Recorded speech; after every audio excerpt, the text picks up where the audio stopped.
قال إني جاعلك للناس إماما قال ومن ذريتي قال لا ينال عهد الظالمين صدق الله العظيم اللهم صل على سيدنا ومولانا محمد وعلى آله وأصحابه وبارك وسلم اللهم صل على محمد وعلى آل محمد كما صليت على إبراهيم وعلى آل إبراهيم إنك حميد مجيد اللهم بارك على محمد وعلى آل محمد كما باركت على إبراهيم وعلى آل إبراهيم إنك حميد مجيد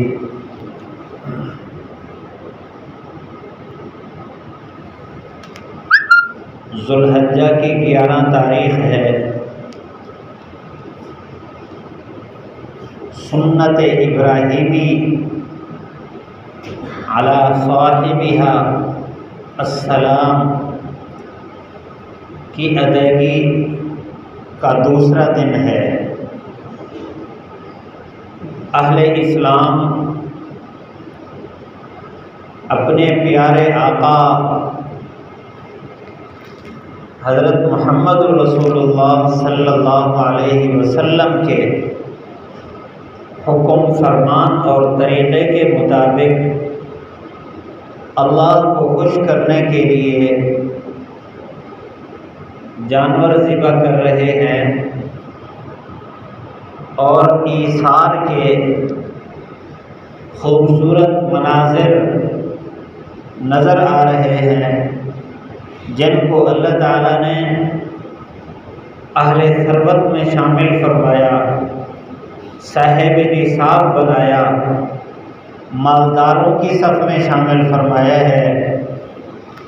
وہ جانور ذبح کر کے ان تک پہنچا رہے ہیں گوشت کو جن کی استعداد نہیں، جو اہل ثروت کی فہرست میں نہیں آتے۔ اسی طرح اپنے اقربا، رشتہ داروں، محبت والوں کے درمیان محبت کا اظہار کر رہے ہیں۔ اس موقع پر مناسب سمجھا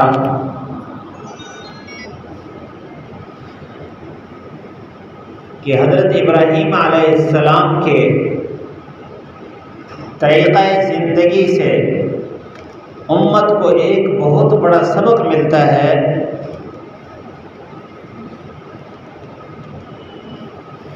وہ سبق ہم دہرا لیں۔ اس وقت امت مسلمہ کے مجموعی طور پر حالات انتہائی کمزوری کی طرف جا رہے ہیں۔ اللہ کے نبی صلی اللہ علیہ وسلم نے جن صفات پر امت کو کھڑا فرمایا تھا وہ صفات اس وقت بالکل نہ ہونے کے برابر ہیں۔ غیر مسلموں نے، اسلام دشمن لوگوں نے بڑی چالاکی کے ساتھ ہماری صفات ہم سے لے کر اپنی بری صفات کو ہم پر مسلط کر دیا۔ اس وقت اجتماعیت کا فقدان اور مسلمانوں کی حکمرانی کا فقدان اور پوری دنیا پر اسلام کے غلبے کا فقدان، مسلمانوں کی ہر جگہ ذلت اور رسوائی اور پستی، رزق کی تنگی اور حالات کا گھیراؤ، یہ سارے کے سارے حالات یہ کیوں پیش آ رہے ہیں؟ حضرت ابراہیم علیہ السلام کی زندگی، حضرت ابراہیم علیہ السلام کا طریقہ اور ان کی طرز زندگی ہمیں سبق دے رہی ہے کہ آج بھی مسلمان، بلکہ مسلمانوں کی پستی کی وجہ کیا ہے، اور آج بھی مسلمان اگر نکلنا چاہیں پستی سے اور عزت کا راستہ اختیار کرنا چاہیں تو آج بھی ان میں استعداد اور صلاحیت موجود ہے۔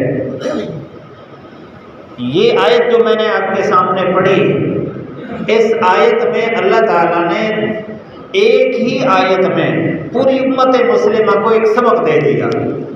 وَإِذِ ابْتَلَىٰ إِبْرَاهِيمَ رَبُّهُ بِكَلِمَاتٍ فَأَتَمَّهُنَّ قَالَ إِنِّي جَاعِلُكَ لِلنَّاسِ إِمَامًا، جس کا خلاصہ یہ ہے، اللہ تعالیٰ فرماتے ہیں کہ ہم نے ابراہیم علیہ السلام کو مختلف امتحانات میں آزمایا، ابتلا میں ڈالا۔ فَأَتَمَّهُنَّ، ابراہیم علیہ السلام اس میں 100% اترے، پورا کیا ان کو۔ قال انی جاعلک للناس اماما، اللہ نے فرمایا کہ میں آپ کو پوری انسانیت کا امام بنا رہا۔ للناس فرمایا، للمسلمین للمؤمنین نہیں فرمایا، للمتقین نہیں فرمایا کہ متقین کا امام بناؤں گا یا مسلمانوں کا امام، ساری انسانیت کا امام بناؤں گا۔ وہ یہی بات ہمیں بہت سارے سبق سکھاتی ہے ہر انسان پر۔ اچھا، اس کے بعد حضرت ابراہیم علیہ السلام نے فوراً مانگا۔ اللہ تعالیٰ نے جب فرمایا انی جاعلک للناس اماما، میں آپ کو انسانیت کا امام بنا رہا ہوں، تو فوراً ابراہیم علیہ السلام نے فرمایا وَمِن ذُرِّيَّتِي، یا اللہ میرے اولاد میں بھی بنا دے۔ اولاد سے مراد صرف ابراہیم علیہ السلام کے اپنے بلا واسطہ بیٹے نہیں تھے، وہ تو تھے ہی امام۔ حضرت اسحاق علیہ السلام، حضرت اسماعیل علیہ السلام، دونوں اللہ تعالیٰ کے نبی اور پیغمبر تھے۔ اور ایک تیسرے بیٹے تھے جن کا نام مدین تھا، وہ بھی اپنے قبیلہ کے امام بنے، انہی کے نام پر شہر مدین بنا ہے۔ ابراہیم علیہ السلام کی براہ راست جو اولاد تھی ان کو تو اللہ تعالیٰ نے سرداری عطا فرمائی۔ یہ جو کچھ ابراہیم علیہ السلام مانگ رہے تھے، یہ قیامت تک آنے والے سارے مسلمانوں کے بارے میں مانگ رہے تھے، کیونکہ سارے مسلمان ابراہیم علیہ السلام کی روحانی اولاد ہیں۔ تو اپنی روحانی اولاد کے بارے میں اللہ سے مانگ رہے ہیں، یا اللہ میری اولاد کو بھی امام بنا دے۔ اللہ تعالیٰ نے ضابطہ بیان فرمایا لا ینال عہد الظالمین، ٹھیک ہے میرا وعدہ ہے، لیکن جو آدمی جو آپ کا روحانی بیٹا ظلم کرے گا اس کو امام نہیں بناؤں گا۔ بہت سارے ایسے مضامین اس آیت میں مستور ہیں، چھپے ہوئے ہیں۔ پہلی بات، اللہ تعالیٰ نے ابراہیم علیہ السلام کو اعلیٰ مقام عطا فرمایا تھا، اس کے مطابق اللہ تعالیٰ نے آزمائش سے گزارا۔ ان آزمائشوں پر سرسری نظر ڈالی جائے، کل کی مجلس میں نے اس پر تھوڑا سا روشنی ڈالی۔ ابراہیم علیہ السلام پر جتنے بھی امتحانات آئے، ان سب سے حاصل ہونے والی کچھ اسباق ہیں۔ حضرت ابراہیم علیہ السلام نے تمام، اللہ تعالیٰ نے ان کو جس امتحان میں بھی ڈالا، ابراہیم علیہ السلام کا اس میں اپنے ذات کے ساتھ بہت بڑا ایک میدان لگا ہے، جنگ ہوئی ہے اپنی ذات کے ساتھ۔ ابراہیم علیہ السلام نے اپنی ذات کو مغلوب کیا ہر صورت میں، جس سے سبق ملتا ہے کہ پہلی صفت ایمان والوں کی یہ ہے کہ اپنی ذاتیات کو اللہ کی مرضی پر قربان کرے، اپنی ذاتیات کو۔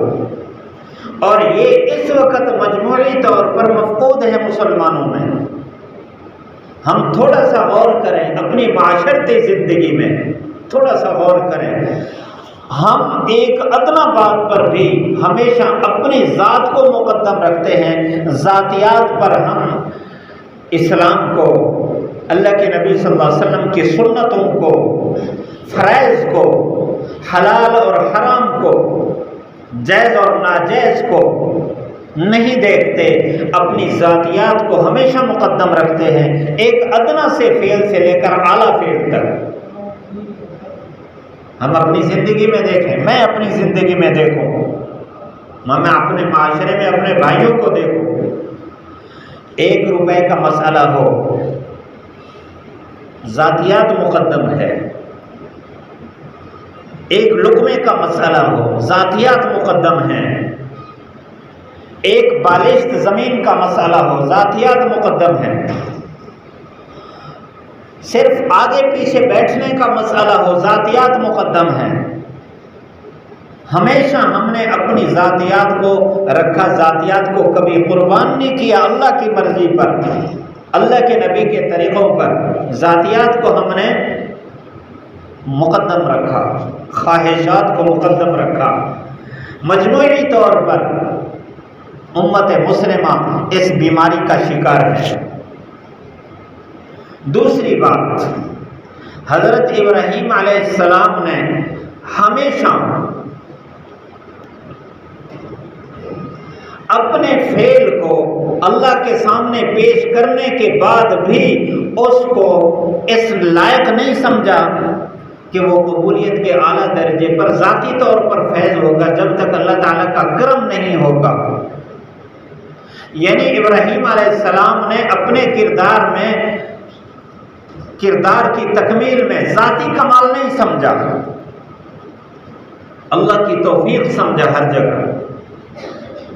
جہاں بھی آپ دیکھیں حضرت ابراہیم علیہ السلام نے جہاں اپنے رشتہ داروں کے ساتھ شرک کے حوالے سے گفتگو فرمائی، وہاں بھی اللہ تعالیٰ کی توفیق کو شامل حال سمجھا اور یہ کہا انی وجہت وجہی للذی فطر السماوات والارض حنیفا وما انا من المشرکین،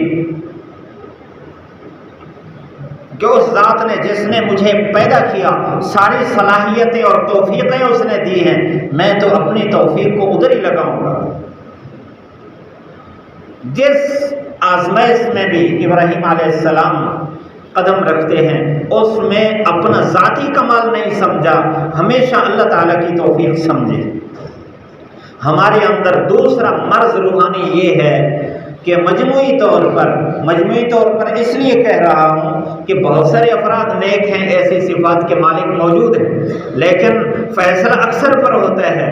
اکثریت کا حال یہ ہے، یا کم از کم میں تو اپنے آپ کو دیکھوں گا، ہر بندہ اپنے اوپر دوسروں کو قیاس کرتا ہے۔ ہم دیکھتے ہیں، میں دیکھتا ہوں کہ کوئی بھی چھوٹی سی توفیق مجھے مل گئی، میں نے اپنا ذاتی کمال سمجھا اور ذاتی کمال سمجھنے کے بعد میں ذاتی طور پر اس پر انعام کا منتظر ہو گیا کہ مجھے تو اس پر انعام ملنا چاہیے، تو میری وہ نیکی ساری کی ساری دھری کی دھری رہ جاتی ہے۔ اللہ کی توفیق۔ اور بھی بہت ساری چیزیں ہیں، وقت نہیں ہے میں ہر ایک چیز کی وضاحت کروں۔ حضرت ابراہیم علیہ السلام نے درخواست کی وَمِن ذُرِّيَّتِي، یا اللہ میری اولاد میں بھی یہ امامت کا سلسلہ چلا دے، یعنی پوری امت مسلمہ، کیونکہ ابراہیم علیہ السلام نے اپنی اولاد کا نام مسلم رکھا، هُوَ سَمَّاكُمُ الْمُسْلِمِينَ مِن قَبْلُ وَفِي هَذَا۔ قرآن مجید گواہی دے رہا ہے کہ ابراہیم علیہ السلام نے ہمارا نام مسلمان رکھا ہے، تو اپنی مسلمان امت کے بارے میں ابراہیم علیہ السلام فرما رہے ہیں یا اللہ پورے عالم میں ان کو امام بنا دے۔ اللہ تعالیٰ نے فرمایا لا ینال عہد الظالمین، میرا یہ وعدہ ظالموں کو نہیں پہنچے گا۔ یہ لفظ ہمیں بتا رہا ہے کہ ہم اپنے کردار میں ظالم ہیں، اپنی صفات میں ہم ظالم ہیں، اللہ تعالیٰ کے ساتھ معاملے میں، بندوں کے ساتھ معاملے میں ہمیشہ اپنے آپ کو ترجیح دیتے ہیں، اسی وجہ سے جھگڑے ہیں، فساد ہیں۔ یہ اصول اللہ کے نبی صلی اللہ علیہ وسلم نے بیان فرمایا، جب تک انسان اپنے اوپر دوسرے کو ترجیح نہیں دے گا، ہر کام میں چھوٹا ہو یا بڑا کام ہو، ہر کام میں دوسرے کو ترجیح نہیں دے گا، اس وقت تک اس کے اندر کمالات اور ایمان کی تکمیل نہیں ہوتی۔ جب ایمان کی تکمیل نہیں ہے ہم تو قدم قدم پر اپنے آپ کو ترجیح دے رہے ہیں۔ اسی طرح ظلم کہتے ہیں وضع الشیء فی غیر محلہ، ہر کام کو اپنی جگہ سے ہٹا کر غلط راستہ اختیار کرنا، اپنے کام پر اس کو نہ رکھنا، یہ ظلم ہے۔ تو ابراہیم علیہ السلام کو اللہ نے فرمایا کہ ظالموں کو نہیں ملے گا یہ معاہدہ۔ تو ہم دیکھیں ہر جگہ ہم اللہ کا ضابطہ بھی توڑتے ہیں، معاشرے کا ضابطہ بھی توڑتے ہیں، حکومت کے بنائے ہوئے قوانین بھی توڑتے ہیں اور شارٹ کٹ راستہ اختیار کرتے ہیں کامیابی وصول کرنے کے لیے۔ اس فیصلے میں ہماری عقل اور ہمارے فیصلے غلط ہیں۔ جب تک ہم صحیح راستوں پر نہیں آئیں گے، اللہ کا دیا ہوا راستہ نہیں اختیار کریں گے، اسی طرح معاشرتی راستہ اور حکومت کے قوانین ہم جب تک 100% ان پر نہیں چلیں گے، ہم انصاف پر نہیں آتے۔ جب انصاف پر نہیں ہیں تو کسی نہ کسی درجے میں ہم میں سے ہر ایک ظلم میں مبتلا ہے، اور اللہ تعالیٰ کا یہ فیصلہ ہے کہ ظالموں کو اللہ تعالیٰ غلبہ نہیں عطا کرے گا۔ اس لیے پوری امت مسلمہ اس وقت مغلوب ہے۔ حالانکہ 800 سال تک اسی زمین پر اللہ تعالیٰ نے مسلمانوں کو وہ غلبہ عطا فرمایا تھا، نہ کسی عیسائی کو، نہ یہودی کو، اور نہ کسی مجوسی کو، نہ کسی ہنود اور ہندو کو یہ ہمت تھی کہ مسلمانوں کے سامنے سر اٹھا سکتے۔